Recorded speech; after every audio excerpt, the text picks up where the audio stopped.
Alright, today is February 13th, and I just wanted to do a quick update on a couple of things.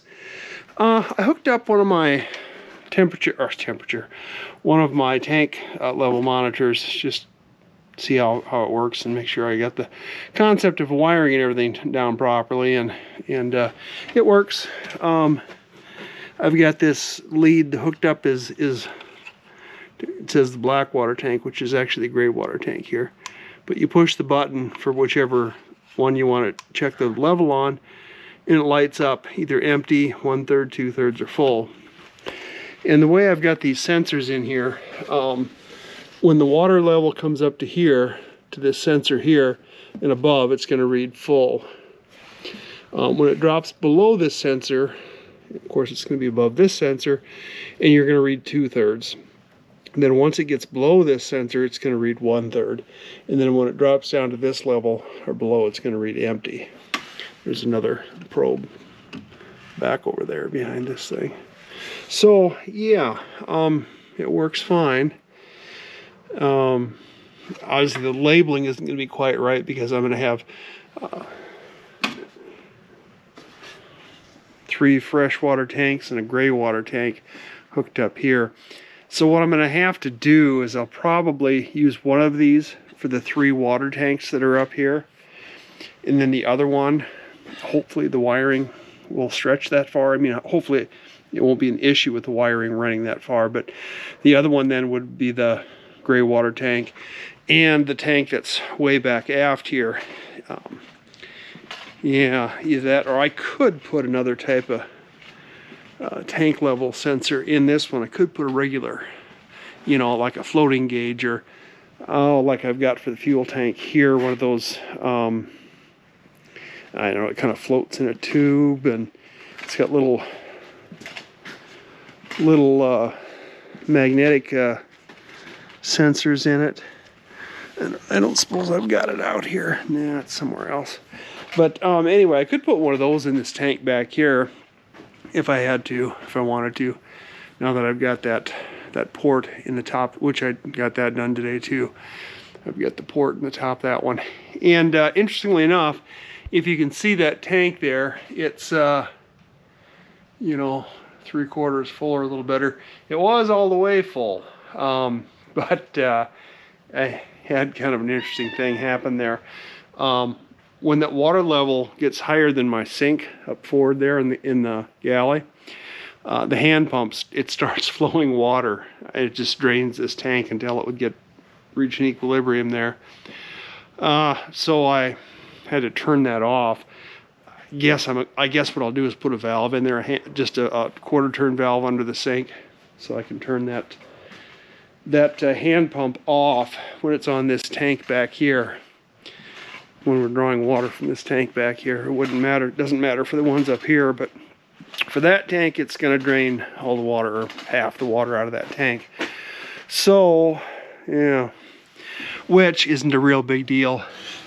I said that's just a matter of putting a 1/4 turn valve under the sink here, so I can turn that water off when we're on the end. Probably could just leave that off all the time until a situation arises when you need this water, if it ever happens. Even if I carry spare pumps, probably never going to need it. So I was talking about this tank was a little too tall with the plate on there, with that access cover on there, and it was going to be hitting on the floor here. So what I decided to do, little cat barricade here.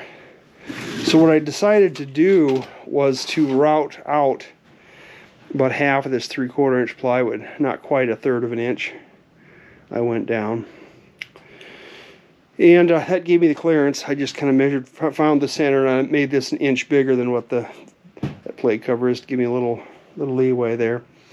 And then I went ahead and put epoxy in there, a layer of 10-ounce fiberglass, and just to strengthen it up a little bit more again.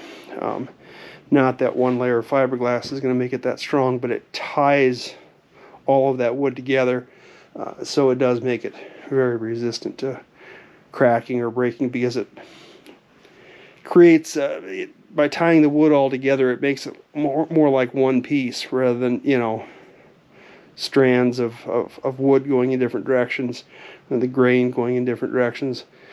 Yeah, it'll help. But I don't think it would have been an issue anyway. For a cutout that small, I don't think it would have been an issue. And that was probably by far the easiest way of doing it, although it still wasn't hugely easy. Of course, I had to set up my router and make a circle here, a cutout, and then use my plunge cut router, cut that out and clean it out a little bit, and then put the glass in there. But anyway, so yeah, that works. I think it'll be fine, provided we don't have any really heavy people jumping up and down right there. But it'll be fine. What else have I been up to? Guess maybe that was it. But yeah, so all the tanks are wired up. I've been doing some more working with the plumbing here, tying things up, and I ran out of my little clips to snap into my PEX tubing, so I need to get some more of those before I can finish that. And I had to undo one of my lines because they crisscrossed over each other, and I didn't like that, so I had to take one of my hoses off and reattach it, and yeah, put a vent line in the tank in back, that aft tank, that 65-gallon tank back there. So that's more or less ready to go. And I filled that tank today too.